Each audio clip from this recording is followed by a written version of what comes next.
what I would like to do now, I wanted to give it a couple more minutes, but let's just get started. What I would like to do is like for everybody just take a pause and get centered into this space so we can have a good group meeting. And so we'll take a pause.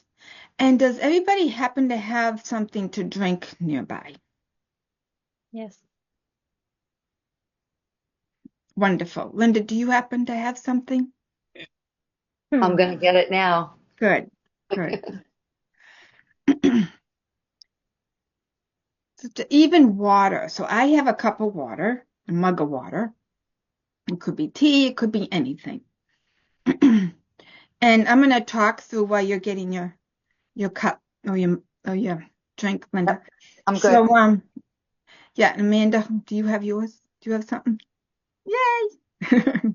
Okay. So I find this a really nice way to just like get centered. So think about what's in your cup. So if it's a cup of tea, it could be the plant. Um, I'm going to focus on the water because water is basically in everything that we drink.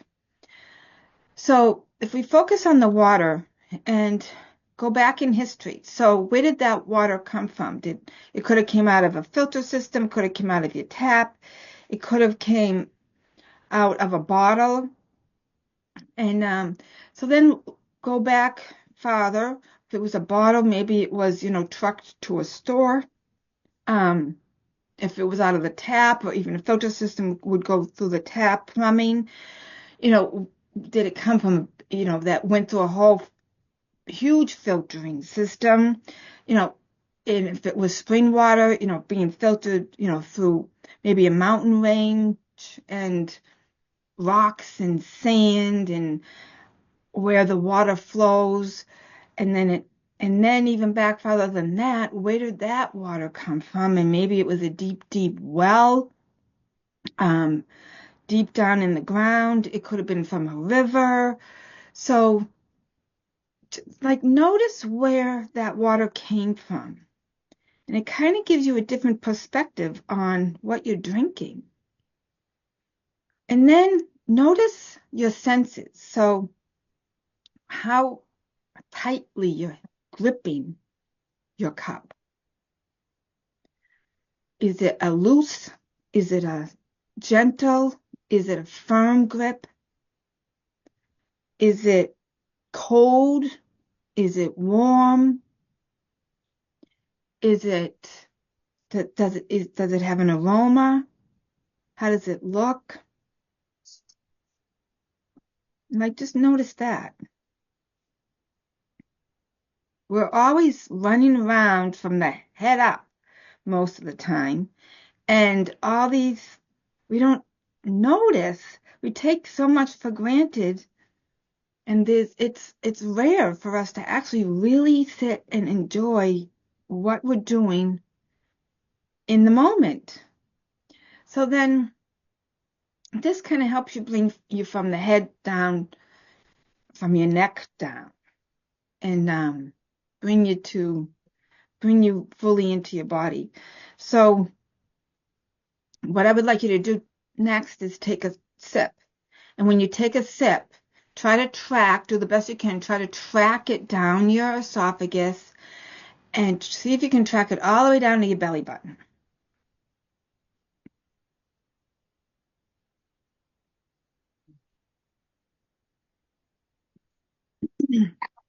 And you can take another one if you like. Notice it how it just kind of flows. And the more you take sips like that, the more you can notice how far down it goes. It becomes well. So now we're here, more centered, more clear.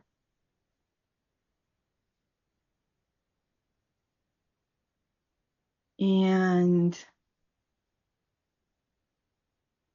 welcome, Will. We just got centered. Oh, his audio's still connecting. He's smiling. Sorry.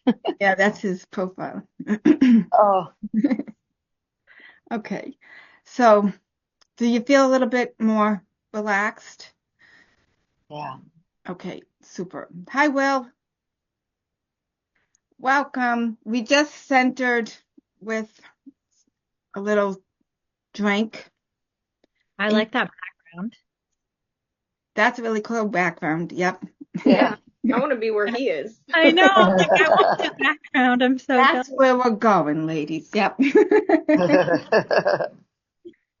So, okay. So we talked about we're going to go through this roadmap, and it's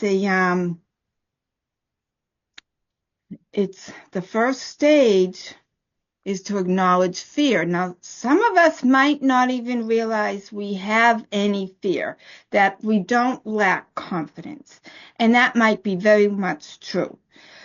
But lots of times we are also so used to living, our life and dealing with the toxic environment around us that it's become a normal.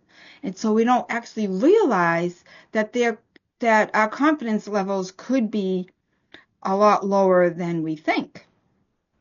So we're going to go through an assessment to help you see for yourself whether you're have some confidence levels that need to be brought up or if you're good. But before that, it's the next step is, to understand the roots. So how do these toxic environments actually affect us? And it affects us in a way that it can make us feel unworthy and strip us away from our inner knowing of what we know to be true for us. It can actually make us question what we think we know, where we want verification from others, and really question our abilities and feel not good enough. And there's probably times in everybody's life that we feel not good enough. Especially like if you're raising kids or are in different relationships that are very rocky, or I mean, just being a teenager, you feel not good enough in many ways. So there's lots of life, life has a beautiful way of showing us how we feel. And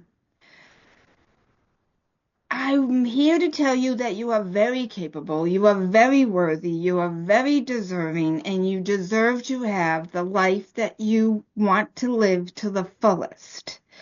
And this is where I'm hoping that you're going to get a piece of that feeling by the end of tonight. So I keep looking at my notes because I want to make sure that I cover everything. So how does confidence play into this whole thing? Well, it empowers you. And it helps you stand up for yourself. So if you're rock solid confident and feel unstoppable, you don't question, you're not asking other people for their opinions. You are feeling so determined and it's not even a thought. You're just like doing. You just things come up, yes, no. If there's some research that needs to be done, you automatically know that before you make a decision, but your decisions are much more clearer and you trust them. So it's more of a the confidence, the higher your confidence level, the higher your own trust level ends up being, which is fantastic. It's a great feeling. So, okay, this whole thing is a journey, and it does take consistent action in order to get to the mastery part of having full confidence. So do not be discouraged if tomorrow you wake up and it's like, oh, what happened? I felt fantastic last night and now I'm back here again. And our brains are like a computer and we develop habits and that's embedded into us. And it takes, consistent effort to change the habit. And then that ends up being our new norm. And it doesn't have to take as long as you may think. You can actually change things quite quickly. And with a supportive group, that's I highly suggest that because that's what actually worked for me the best. You end up accountable. I mean, even just studying an exercise program. That's why most people go to gyms because it keeps you accountable. And so you're going to change that. If you're going to quit smoking or quit an addiction, a lot of people go into support groups or, do set yourself up in ways where you're not going to fail. You're going to, actually make that happen for yourself.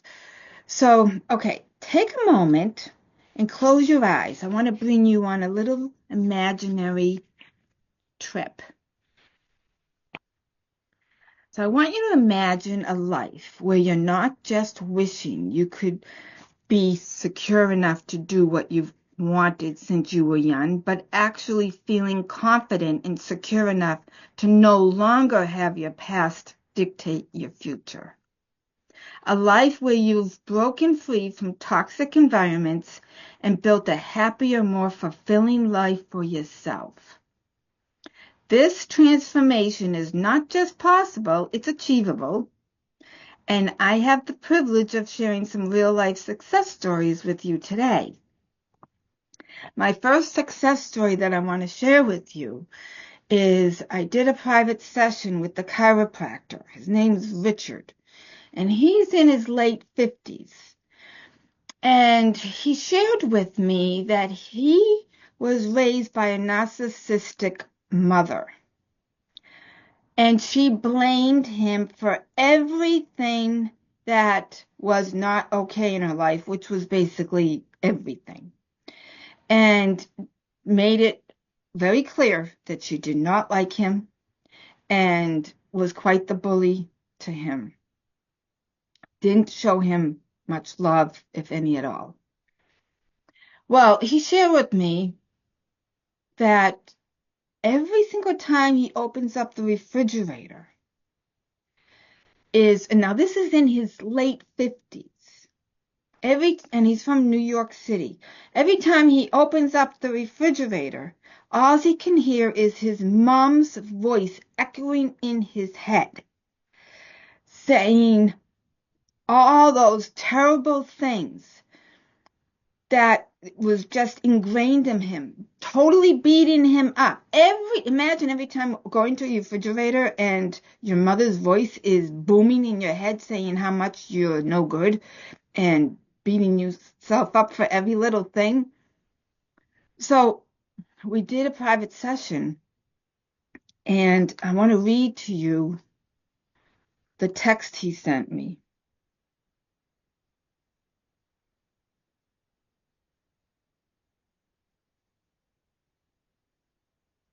Sorry for the delay. Okay. He said, my issues with my mother have definitely improved. I'm able to access the feelings and sentiments from the session on my own now, if necessary. But honestly, I believe I'm at peace with it all. Thanks again so much for your help. Now,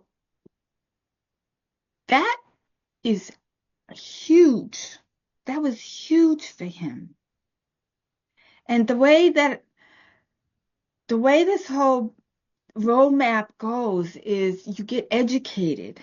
So like he said, he's able to access what I shared with him. I taught him what he could do. And that makes my day. Like when I hear something like that, oh my gosh, that's huge, huge transition.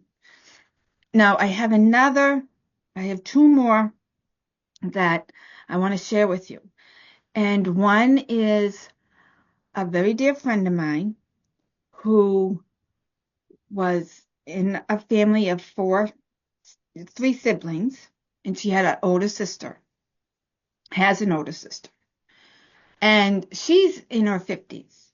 And she was bullied mentally and physically by her older sister to the point of it really renting tons of space in her head. That when she was in her 50s, this was still affecting her on a big level. Really distraught about it. Mainly because her sister would not even admit that she did anything. She wouldn't even say she was sorry. As far as she was concerned, nothing ever happened. So we did a private session, and she is able she was able to get to the point of total acceptance for her sister. I think this is so beautiful. Total acceptance for her sister, total forgiveness, where she can now talk to her and have no resentments. She just accepts her sister for who she is not affected by her whatsoever, can actually talk with her on the phone and just be fine with it all. And so that shows, like, it's not necessarily the person that was the bully that changes at all. It's releasing, letting go of how it affected you. And that's what we're going to get to with a letting go process that I'm going to bring you through.